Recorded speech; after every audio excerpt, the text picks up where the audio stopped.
Ahora tenemos el problema 4 del grupo de problemas 3. Aquí vamos a analizar un sistema, una unión de dos barras rectangulares o placas que tienen sendos agujeros y pasadores o tornillos que las unen a esas dos placas. De nuevo, este es un problema en el que nos interesa hacer énfasis en el tema de método de secciones, diagramas de cuerpo libre y equilibrio.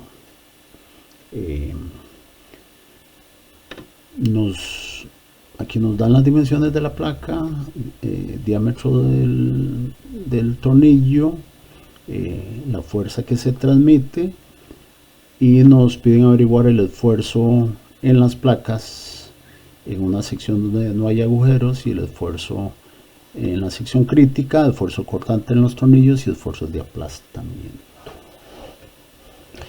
Para seguir con el tema, con la insistencia, no es posible ponerse a calcular esfuerzos con este esquema, con este diagrama que nos dan para resolver.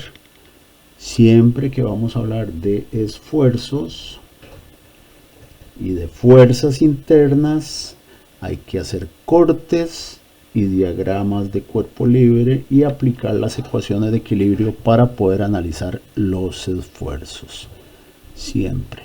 De manera que desde un punto de vista de interés académico y didáctico, siempre vamos a exigir ese requisito, que también, como hemos mencionado varias veces, no solo tiene ese interés evaluativo, didáctico, académico, sino que también el ingeniero acostumbra a hacer sus memorias claras, ordenadas, autoexplicativas, para poder contar con la ayuda de otros revisando sus cálculos, o de uno mismo repasando qué fue lo que tomó en cuenta para resolver una determinada situación. Entonces, pasemos a ver el proceso de análisis.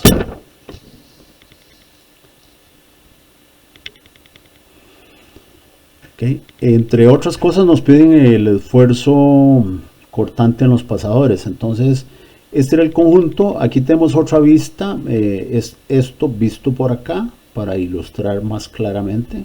Recuerden que tenemos las herramientas de dibujo y de análisis para poder saber con la información que nos dan de qué estamos hablando.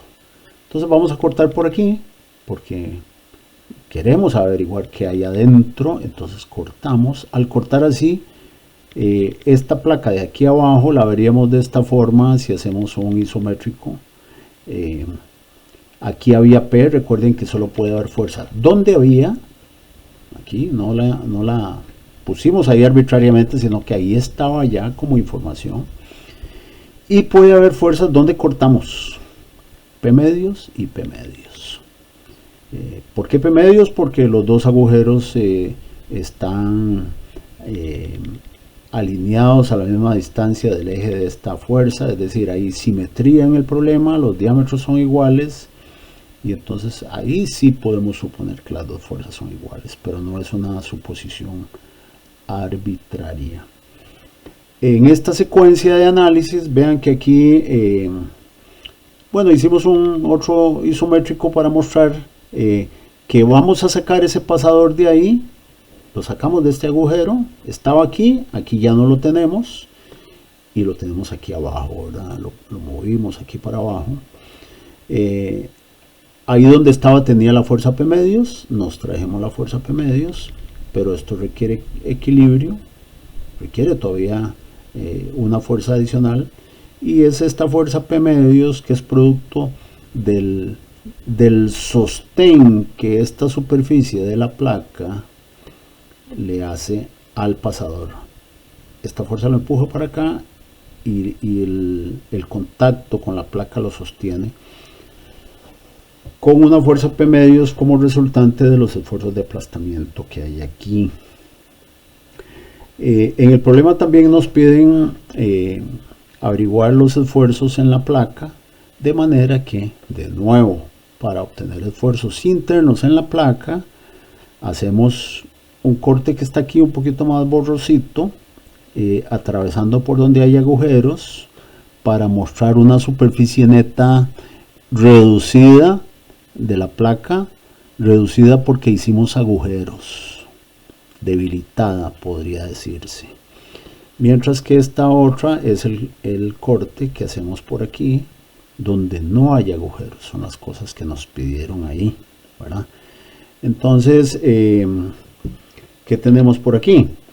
Tenemos vamos a ver cuál es el diagrama de cuerpo libre para encontrar este diagrama de cuerpo libre 5, para encontrar, como nos piden de primero, los esfuerzos donde no hay agujeros. Entonces aquí, como aquí había P puesta desde el inicio, ahí donde cortamos tiene que haber una resultante P para que se equilibre con esta. Esa resultante de la resultante de estos esfuerzos actuando en esta área que está por aquí. De manera que P entre A nos da el esfuerzo de tracción, que sería 30 newtons por milímetro cuadrado. En la sección crítica, el análisis similar, aquí hay P y aquí tiene que haber una resultante P para que haya equilibrio, porque el cuerpo estaba originalmente en equilibrio. Y entonces los esfuerzos van a ser ahora esa P entre el área neta. El área neta es un área reducida, ¿verdad? Esto medía 150. Cada agujero tiene un diámetro de 20 y hay dos agujeros. 150 menos 40, todo por 10, que es 10, y 150 menos 20 más 20, 40. Y eso nos da un esfuerzo en el área neta de 40,9 megapascales. Mayor que el anterior, que era 30, porque debilitamos la placa haciéndole agujeros. Y finalmente tenemos por aquí el cálculo del esfuerzo cortante que hay aquí, que produce ese esfuerzo cortante medio por el área, una fuerza P medios que, bueno, ya estaba calculada en este análisis que hicimos aquí, que aquí ocupamos P medios, de manera que el esfuerzo es fuerza entre área. La fuerza es P medios, el área es pi por 10 al cuadrado, pi r al cuadrado. ¿Okay? El esfuerzo es 71,6 newtons por milímetro cuadrado. Y del esfuerzo del diagrama de cuerpo libre 3, este mismo que está aquí, donde aquí averiguamos esfuerzos cortantes, vamos a averiguar aquí esfuerzos de aplastamiento. ¿Por qué? Porque esta fuerza es la resultante de esfuerzos de aplastamiento. Y los esfuerzos de aplastamiento son la fuerza que se transmite en el contacto de los dos cuerpos entre el área proyectada. La fuerza entre el área proyectada. El área en realidad es un semicilindro que tiene diámetro igual al pasador y altura igual al espesor de la placa. Eso de nuevo se obtiene porque en la realidad ese es el contacto. Aquí hay un espesor T y hay una superficie de contacto definida por el agujero. No es arbitrario, es área proyectada. Hay que analizarla en cada problema. Y tenemos ahí un esfuerzo de 112 megapascales.